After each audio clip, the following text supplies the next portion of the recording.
Hello students, this is the third session of renewable energy source. In the third session, we will going to discuss basic earth, solar angle and solar angles. Let us we will know the basic earth solar angle. Solar angle is the angle of incidence at which sunlight strikes the earth at a particular time and place. In most places, sun is rises in the morning, is highest at noon and sets in the evening. In different seasons, the sun is further north or south. The angle controls the amount of heat energy received at this place. So, summer days are usually warmer than winter nights as the earth makes its yearly revolution around the sun. It rotates every 24 hours about its axis, which is tilted at an angle 23 degrees 24 minutes.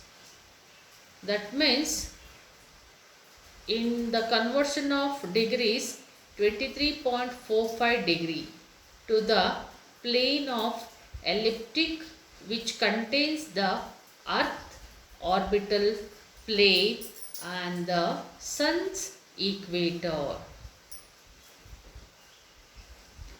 Look at this figure, you can understand. In the figure, you should have to know about the solar azimuthal angle. This is the angle between the line that points to the sun and the south. Angle to the east are negative. Angles to the west is positive. The earth rotates 15 degrees per hour. So at suppose example 11 a.m. our angle is minus 15 and at 1 p.m. it is plus 15 degrees.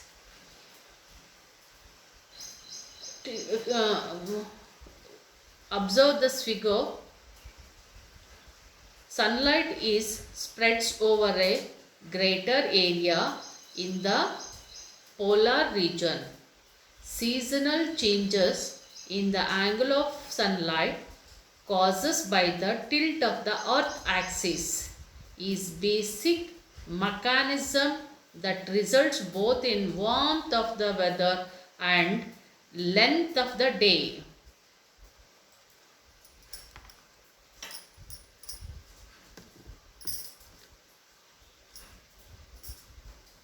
You can see here basic earth angle, that is the declination angle. Now that is what I told means azimuthal angle is nothing but solar azimuthal angle is nothing but the angle between the line that points to the sun and the south.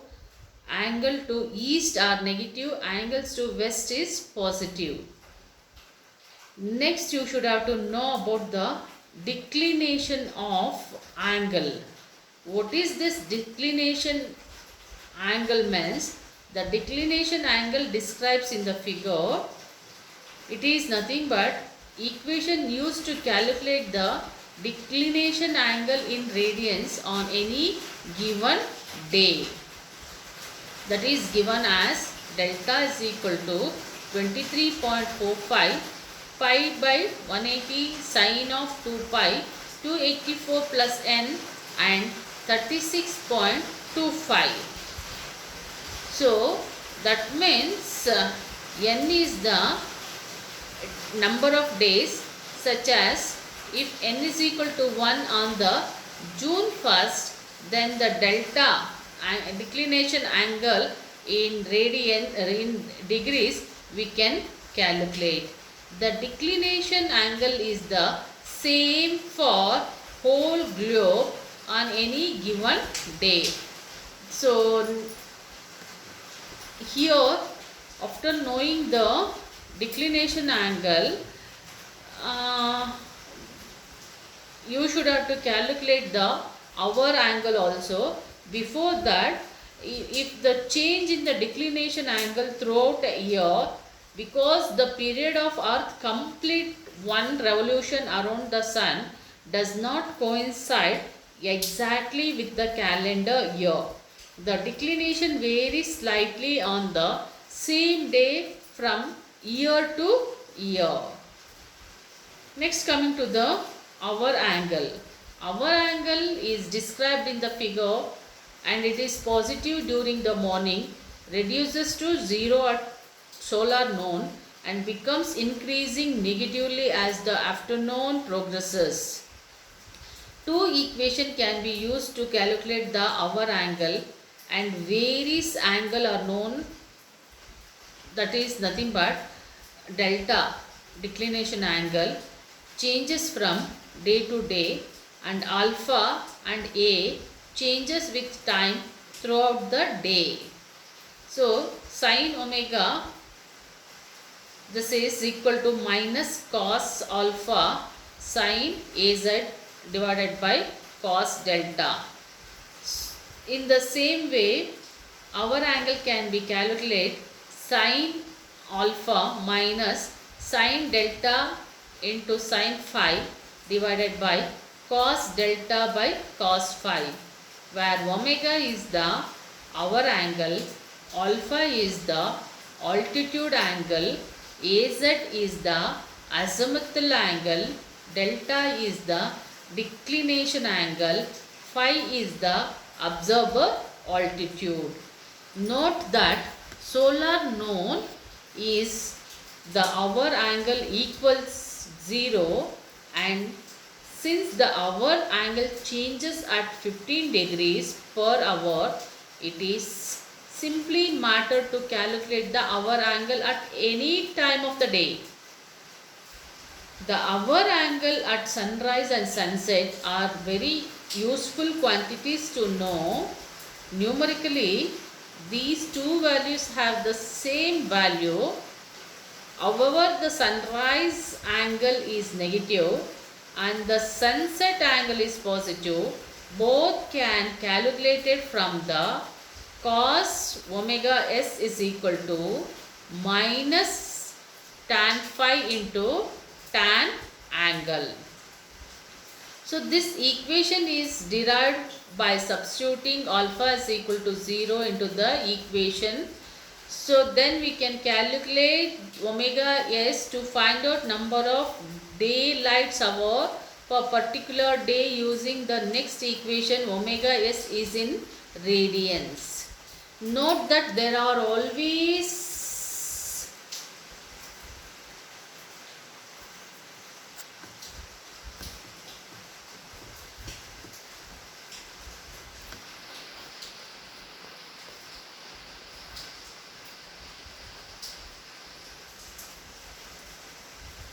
there is always 4380 hours of daylight per year.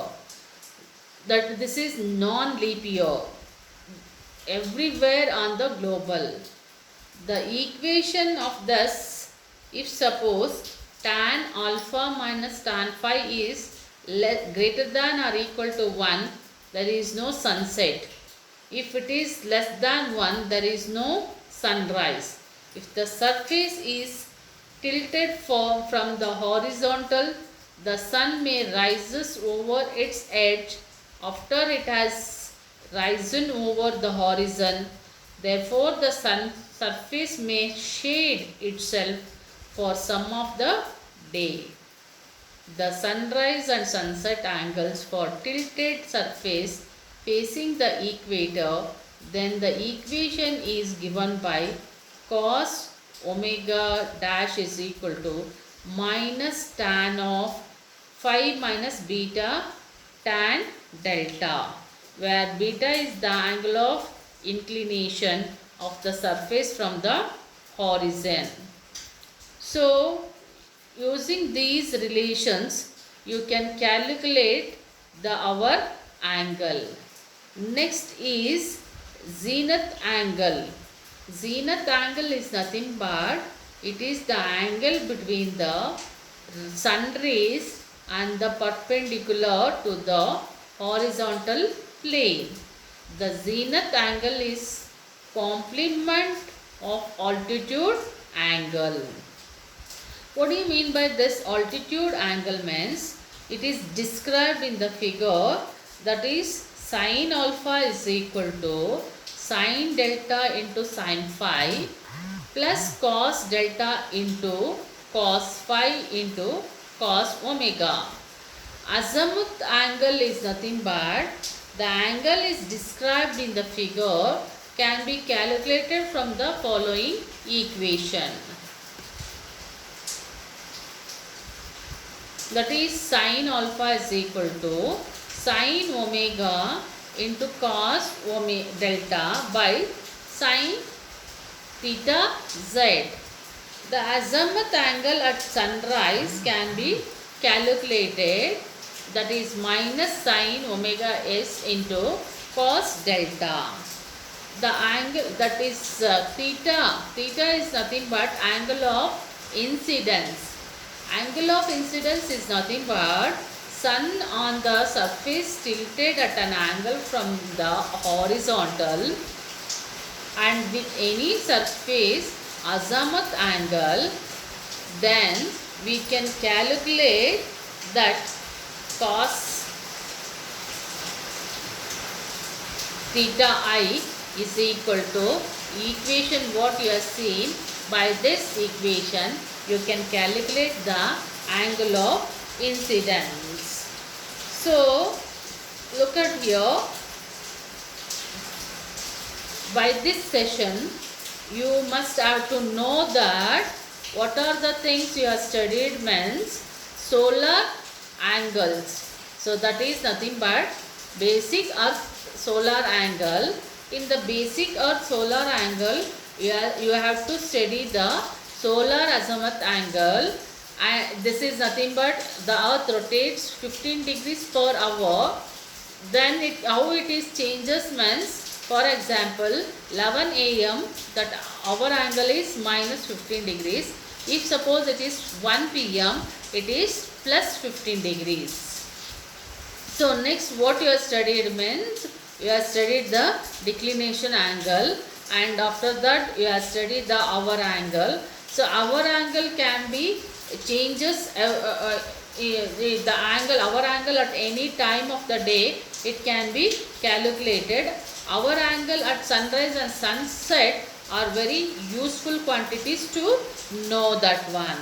So using that hour angle, then we can calculate it that what is the equation, that is the zenith angle. After that you have calculated the zenith angle. So of zenith and also you have calculated the azimuth angle, altitude angle. So if you know all of this, you can calculate the angle of incidence. Angle of incidence is nothing but theta I. That equation I had shown you in this slide. This is horrible equation, can be simplified in a number of instances when the surface is flat.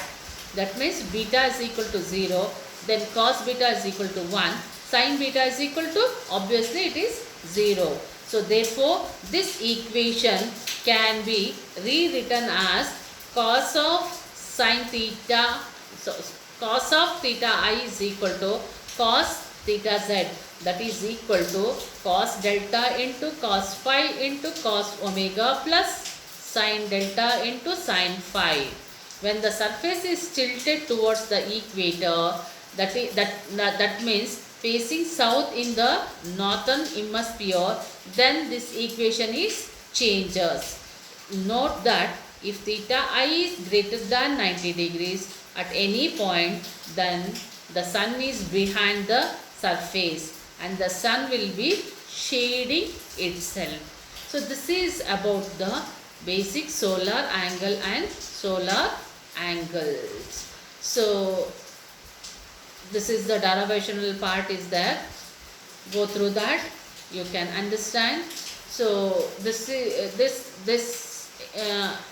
is sufficient to understand the solar angles, solar earth angles. So I understand, I can know that one, you can understand the what I had explained. Thank you.